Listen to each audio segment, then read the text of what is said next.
சென்றடைகின்றது. படைப்புகளின் அறிக்கை உலகெங்கும் சென்றடைகின்றது. வானங்கள் இறைவனின் மாட்சிமையை வெளிப்படுத்துகின்றன.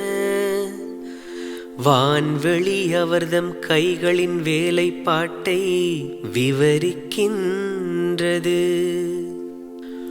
ஒவ்வொரு பகலும் அடுத்த பகலுக்கு அச்செய்தியை அறிவிக்கின்றது. ஒவ்வொரு இரவும் அடுத்த இரவுக்கு அதை பற்றிய அறிவை வழங்குகின்றது.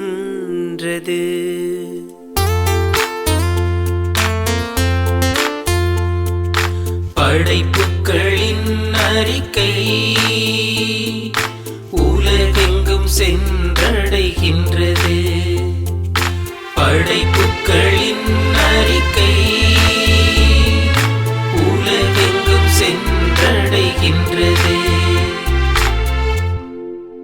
அவற்றுக்கு சொல்லுமில்லை, பேச்சுமில்லை, அவற்றின் குரல் செவியில் படுவதுமில்லை. ஆயினும் அவற்றின் அறிக்கை உலகெங்கும் சென்றடைகின்றது. அவை கூறும் செய்தி உலகின் கடையெல்லை வரை எட்டுகின்றது.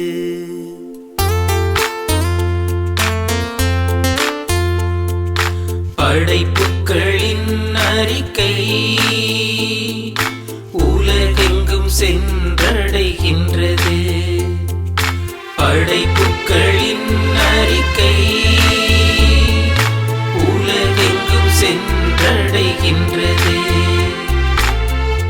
இயேசுவில் எனக்கு பிரியமுள்ள சகோதர சகோதரிகளே, இந்த அருமையான காலை வேளையிலே நாம் ஆண்டவரை போற்றி புகழவும் அவரை மகிமைப்படுத்தவும் இந்த திருப்பாடல் நமக்கு ஆசீராக அமைந்திருக்கின்றது. திருப்பாடல் 19 இதனுடைய பல்லவி நமக்கு சொல்கின்றது, படைப்புகளின் அறிக்கை உலகெங்கும் சென்றடைகின்றது.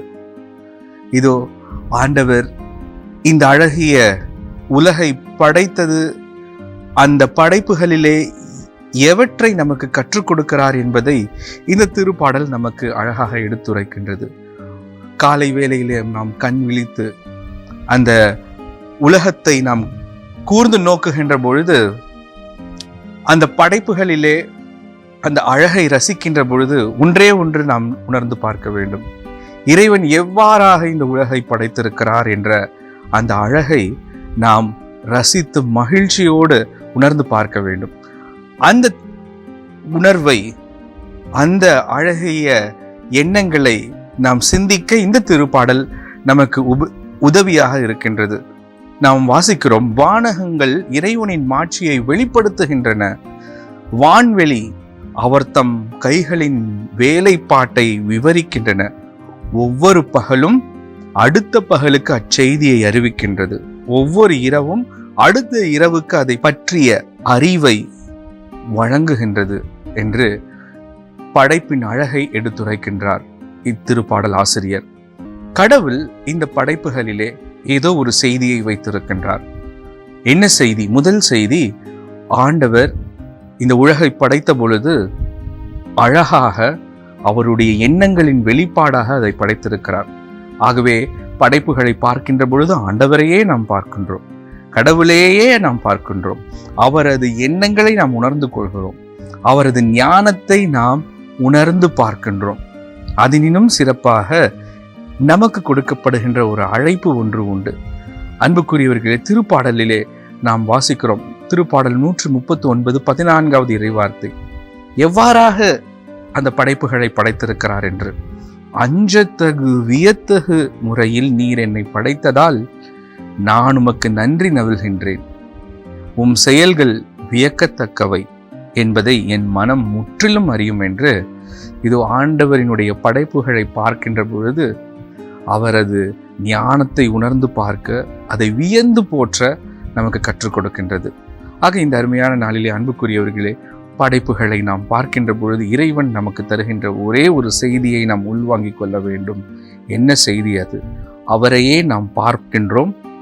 அவர் இந்த படைப்புகளின் வழியாக நமக்கு கற்றுக் கொடுப்பது ஒவ்வொரு நாளும் நாம் பணி செய்யவும், ஒவ்வொரு நாளும் நாம் உழைக்கவும், ஒவ்வொரு நாளும் நான் நன்மை செய்யவும், இறைவனுடைய ஞானம் எவ்வாறாக இந்த படைப்புகளிலே விளங்குகின்றது என்பதை நாம் உணர்ந்து பார்க்குவதன் வழியாக நானும் ஆண்டவரைப் போல இந்த படைப்புகள் அறிவிக்கின்ற நற்செய்தியை அறிவித்தே தீர வேண்டும். முன்னாள் திருத்தந்தை பிரான்சிஸ் இவ்வாறாக அழகாக சொல்கின்றார், நம்மளுடைய வாழ்வு மகிழ்ச்சியிலும் அமைதியிலும் சுகபோகத்திலும் போனது என்றால் அது வளர்ச்சி அடையாது. எப்பொழுது நமது வாழ்வு கஷ்டத்தையும் துன்பத்தையும் அறிகின்றதோ அது வளர்ச்சி அடைகிறது என்று சொல்கிறார். என் வாழ்க்கையிலே பல நிலையிலே நாம் என்ன செய்கிறோம் என்றால் சுகத்தையும் சந்தோஷத்தையும் குறுகிய வட்டத்திற்குள்ளாக அமர்ந்து கொண்டு வாழ்க்கையை நாம் பார்த்து கொண்டு இருப்பதுமே நாம் வாழ்கின்ற ஒரு வாழ்வாக இருக்கிறது. அவற்றை மாற்றி போட, புரட்டி போட, சிலுவையை நாள்தோறும் சுமந்து கொண்டு நாம் முன் செல்ல இறைவன் அழைப்பை கொடுக்கின்றார்.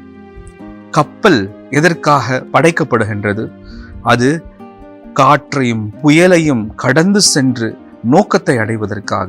அது அழகாக அந்த கரையிலே நிறுத்தப்படுவதற்காக அல்ல. அதே போல நம் வாழ்வும் நம்மளுடைய படைப்புகள் வழியாக நாம் கற்றுக்கொள்ள வேண்டியது, என் வாழ்வு இதோ ஆண்டவர் கொடுத்த செய்தியை நான் எடுத்துச் செல்வதற்கு போராட வேண்டும். என்னுடைய வாழ்க்கையில் வருகின்ற துன்பங்கள் துயரங்கள் வழியாக நான் மகிழ்ச்சி அடைய வேண்டும். ஏதோ ஒரு காரியத்தை நான் கற்று வளர்ச்சி அடைகின்றேன்.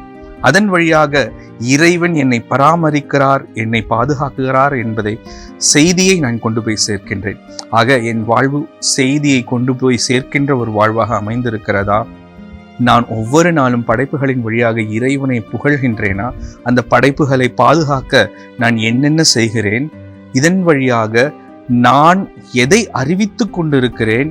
என்னுடைய வாழ்க்கையின் வழியாக நான் சுகத்தை அனுபவித்து நான் எனக்குள்ளே வாழ்ந்து கொண்டிருக்கிறேனா, அல்லது துயரத்தின் வழியாக பிறருக்கு நான் செய்தியாக அமைகிறேனா என்று இன்றைக்கு நாம் சிந்தித்து பார்ப்போம். படைப்புகள் ஒவ்வொரு நாளும் ஆண்டவருடைய புகழை அறிவித்து கொண்டிருக்கிறது. காலை அடுத்த நாளினுடைய அந்த செய்தியை எடுத்துச் செல்கிறது. நான் செய்தியாக அமைந்திருக்கிறேனா என்று சிந்தித்து பார்ப்போம். ஒப்பு கொடுத்து ஜெபிப்போமா? எங்களை என்னாலும் நேசித்து காத்து வழி நடத்தி வரும் எங்கள் அன்பு தகப்பனே, இதோ நீர் எங்களிடத்திலே ஒப்படைத்த ஒரே பணி, இதோ அடுத்த செய்தியை, நற்செய்தியை என் வாழ்வின் வழியாக இதோ நீர் எனக்கு செய்த நன்மைகளை, இதோ இறைவனுடைய பேராற்றலை எடுத்துச் செல்கின்ற செய்தியாக நான் அமைய எனக்கு கிருபை புரிந்தருளும். ஆண்டவரே, அந்த உணர்ந்து கொள்கின்ற மனதை தாரும். ஒவ்வொரு நாளும் என்னுடைய வாழ்வில் வருகின்ற துன்பங்களை மகிழ்ச்சியோடு ஏற்றுக்கொண்டு அந்த செய்தியை பிறருக்கு கொண்டு போய் சேர்க்க, உம்மை அறிவிக்க எனக்கு கிருபை தந்தருளும், என்னை பயன்படுத்தியருளும். இது எங்கள் ஆண்டவரும் மீட்பும் இரட்சகருமான கிறிஸ்து வழியாக மன்றாடுகிறோம். ஆமேன்.